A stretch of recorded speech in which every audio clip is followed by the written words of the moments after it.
4 months to go for CS June 2026 exams. So इस June में होने वाले हैं CS एग्जीक्यूटिव के भी एग्जाम्स और CS EET के भी exams, right? To clear the exams you must have a fixed study routine. Today is 29th of January, तो 2 दिन आप फरवरी में एडजस्ट कर लेना. तो रफली 4 months ही मैं कहूँगी जो पेंडिंग है. अब इन 4 months में आपने कैसे तैयारी करनी है उसके बारे में हम डिस्कशन कर लेते हैं. Hello friends, I am CS Jaspreet Dhanjal. I am a CS CA finalist, ex-Unacademy educator, and at this point I also give personalized sessions to CA, CS, CMA students to clear their upcoming attempts. अब यहाँ पे सबसे important चीज़ आती है 4 महीने और इतने सारे एग्जाम्स. सबसे पहले बात करेंगे एग्जीक्यूटिव में बोथ ग्रुप्स देने वालों की. तो अगर आप एक ऐसे स्टूडेंट हो जो बोथ ग्रुप्स दे रहा है एग्जीक्यूटिव में, तो आपने, आई एम श्योर कि आप अभी तक पढ़ रहे होगे, प्रेपरेशन चल रही होगी, तो मैं ये आपसे कहूँगी बाय द एंड ऑफ फरवरी आपकी प्रेपरेशन ओवर हो जानी चाहिए. What do you mean by preparation? जो 1 टाइम हम क्लासेस लेते हैं, रिकॉर्डेड वाली तो हो ही जाएंगी, होनी ही चाहिए. अगर लाइव में फिर भी दिक्कत आती है तो थोड़ा एडजस्टमेंट कर लेना कि रिवीजन को साथ में एडजस्ट कर लेना, राइट? और अगर सेल्फ स्टडी कर रहे हो या ऑलरेडी क्लासेस ले चुके हो, बहुत सारे बच्चे होते हैं इस टाइम तक बोथ ग्रुप्स की क्लासेस ले चुके होते हैं, then by the end of February by hook or crook जो फर्स्ट टाइम स्टडी होती है वो आपकी कंप्लीट हो जानी चाहिए. First time study is obviously not enough. तो फिर आते हैं जो वो बचे हुए 3 months, यानी कि मार्च, अप्रैल and May. March, April and मई में आपको क्या करना है? मार्च एंड हाफ ऑफ अप्रैल तक, मतलब 15th of April तक आपकी रिविजन एटलीस्ट 3 times हो जानी चाहिए, ठीक है? उसका भी शेड्यूल चाहिए, then comment below, I will make another video for the same. और 1.5 महीना करो राइटिंग प्रैक्टिस, राइट? आप इन दोनों को साइड बाय साइड भी कर सकते हो. एक टॉपिक पढ़ा और राइटिंग प्रैक्टिस करी, that is completely up to, I would say, your comfort zone. इन दोनों, मतलब कि रिवीजन और राइटिंग प्रैक्टिस के अलावा एक बहुत इंपॉर्टेंट चीज़ है जो इन 3 महीनों में आपने कवर करनी है, दैट इज अमेंडमेंट्स. अब हमें पता है कि वो नए लेबर लॉज आ गए, ठीक है, नए लेबर कोड्स आ गए. आपने क्लासेस जब ली होंगी तब अमेंडमेंट्स नहीं हुई होंगी, अब एडअप हो गई, टैक्स में भी होगी, राइट? लॉज में भी होगी. मतलब जितनी भी अमेंडमेंट्स हैं वो आपने ज़रूर कर लेनी है, क्योंकि जब भी कोई नई चीज़ आती है तो चांसेस भी ज़्यादा होते हैं उससे पेपर पूछे जाने के. सो ऑलवेज मेक श्योर कि आपने जो है, बिल्कुल भी ये नहीं कहना कि अमेंडमेंट्स हमें नहीं करनी, अमेंडमेंट्स आपने ज़रूर से करनी है, राइट? तो ये 4 महीनों में preparation should be completed by the end of February. Revision and writing practice to be completed between March, April and May. In between, also complete the amendments, right? And make sure या तो पहले 1.5 महीने में revision करो, फिर 1.5 महीने में writing practice करो. And the other thing could be, एक ही दिन में ये देखो कि ये टॉपिक पढ़ा और इसकी राइटिंग प्रैक्टिस कर ली.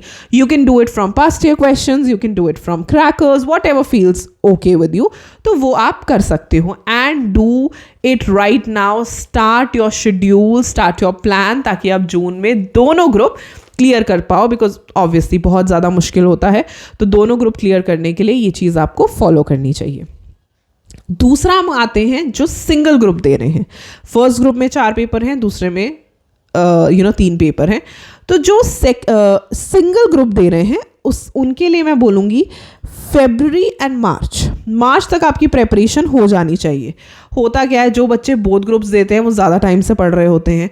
जो बच्चे सिंगल ग्रुप देते हैं, बहुत सारे होते हैं जिन्होंने अभी थोड़े टाइम पहले क्लासेस ली होंगी या रिकॉर्डेड क्लासेस ली होंगी, वॉट एवर, जैसे भी है, कोशिश करो कि बाय द एंड ऑफ मार्च ख़त्म हो जाए, मतलब 2 months, राइट, ख़त्म हो जाए प्रेपरेशन. बचे हुए 2 महीनों में आपने रिवीजन भी करनी है, राइटिंग प्रैक्टिस भी करनी है, ठीक है? मैं बहुत प्रैक्टिकल बात कर रही हूँ, बिकॉज बहुत कम बच्चे होंगे सिंगल ग्रुप के जो ऑलरेडी प्रेपरेशन ख़त्म करके आए होंगे, ऐसे बहुत कम बच्चे होंगे. तो अच्छी बात है कि आप अपनी प्रेपरेशन 2 महीने में कंप्लीट करो और 2 महीने रखो for multiple revisions and writing practice and also amendments depending upon your module, right? मतलब कि लास्ट के जो महीने हैं वो हमने ऐसे नहीं छोड़ने कि हम प्रेपरेशन ही मार्च तक कर रहे हैं, अप्रैल तक कर रहे हैं, मई तक कर रहे हैं.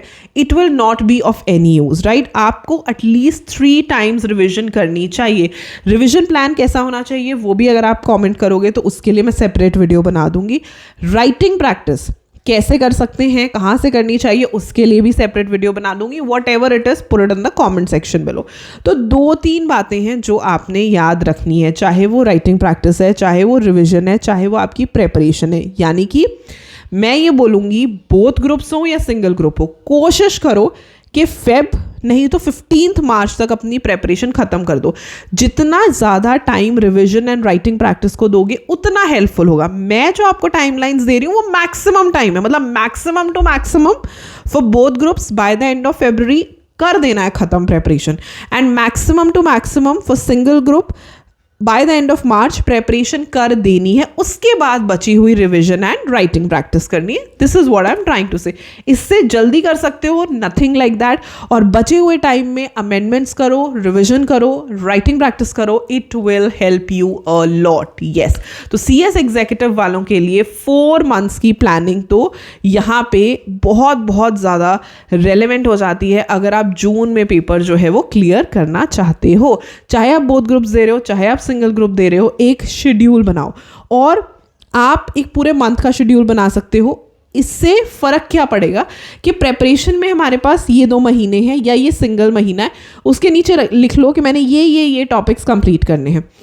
रिवीजन में मेरे पास 3 मंथ्स हैं या 2 मंथ्स हैं, मैंने कैसे रिवीजन करनी है, मैंने इन टॉपिक्स की रिवीजन करनी है, मैंने इतने टाइम रिवीजन करनी है, मैंने ये वाली राइटिंग प्रैक्टिस करनी है. वो सारी चीज़ें भी जो हैं आप जॉट डाउन कर लीजिए. So this is very very relevant for each one of you. तो इन बचे हुए 4 महीनों में अच्छे से पढ़ो ताकि आप CS एग्जीक्यूटिव का जून का अटेम्प्ट जो है वो क्लियर कर पाओ. और CS EET वालों के लिए I will post another video, separate video, जिसमें मैं आपको बताऊंगी कि कैसे आप पेपर क्लियर कर सकते हो. एंड अपार्ट फ्रॉम दिस आपकी कोई भी क्वेरी है related to how I am going to pursue, या मुझे क्या करना चाहिए, या कोई मोटिवेशन चाहिए, feel free to book your session. The link is in the description box below. जैसे ही आप उस पर क्लिक करोगे आपको डिफरेंट सेशंस नजर आएंगे. जो भी सेशन आपको लगता है खुद के लिए आपको बुक करना है, book it, and you can have a video call with me where we can discuss that what is the issue and how can we resolve it.